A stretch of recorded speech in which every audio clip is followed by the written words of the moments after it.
زما د زړه د مزغو خبره نه رغېږي، بهاره دا چې و تر څو خبره نه رغېږي.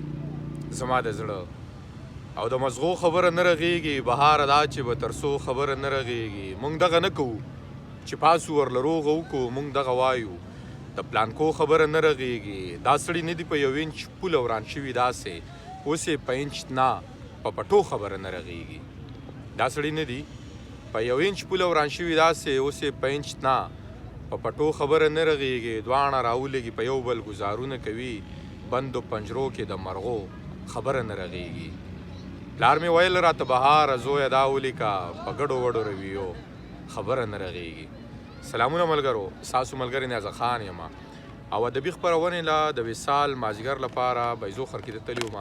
زموږ ډېر ګران ملګری، خوږ ملګری او تکړه شاعر شاکر بهار چې له ډېرې مودې د دې فیسبوک له لارې او د سوشل میډیا نه لږ ورک کېده. ډېرو ملګرو به پوښتنه هم کوله چې نیازه خانه شاکر بهار چېرته دی. نو شاکر بهار د ژوند ښه په مزو کې دی او په دغې غرونو کې په دغې خوړونو باندې په دغې باندې پولو پټو باندې ګرځي او د ژوند نه خوندونه اخلي. او مونږ هم کوشش کوو چې لاړ شو د شاکر بهار سره یو ناستې را جوړ کړو، د هغه نه خواږه خواږه شعرونه واورو، ریکارډ یې کړو، بیا له تاسو ملګرو سره شریک کړو. خو همدغسې مې کړي دي، خو هلته مې لارې محفوظ کړي دي. نو غواړم چې دغه راوړم او له تاسو ملګرو سره یې شریک کړم او بیا به در سره د وصال مازدیګر خپرونه هم شریکه کړم. نو راځئ دغه لارې وګورئ، دغه بیزو خرکې نن درته درښایم، دغه بیزو خرکې نن ووینئ.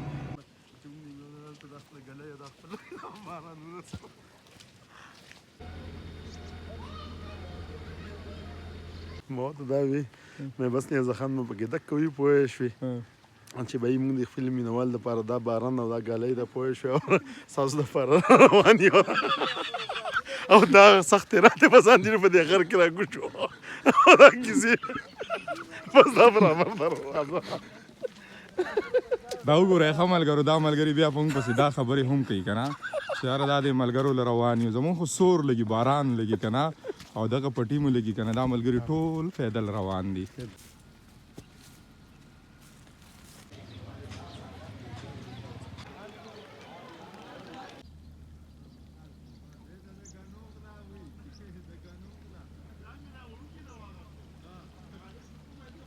نیازه خان دا زموږ ترور زمانه پټی دی دی هغونه هغه ډوبکۍ دغه وینه یې ده هغونه زنګ یې رابند کړي دا خو ډېر د ښکلي ځای دی یاره خو ویلی شو دا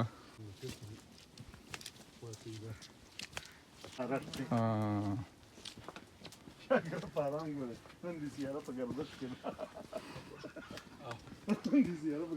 ده. دا وګورئ ملګرو، دا شاکر بهار دی او دې ارټ ته راغلی دی. کوی اوبه دغه دی اوبې روخې دا رټونه پخواني ښه دا رټ دی، دا رټونه دي او دا کویان دي. د دې نه به غویانو اوبه ایستلې په لوټکو او دې پټو ته به خورېدلې. پخوا ډېر سخت وخت و که نه، دلته اوس ګیر چاپېر نیرونه راغلي دي. اوس کې که څنګه نو بس اوبه په ټولو باندې څکمه، خوږې د کوی اوبه دي او دغه جام دی، دغه منګی دی، خو منګي کې اوبه نه وي. ما چې نیازه خان له چې کوم دی اوبه دغه کو راواچو لږ ورته ده بل د لر وباسو نیازه خانه یو بل څوک در باندې کوي الیاس و چې دا د امرود اوبه یو زه له اوس د انګور اوبه وباسمه، د انګور اوبه در باندې څکو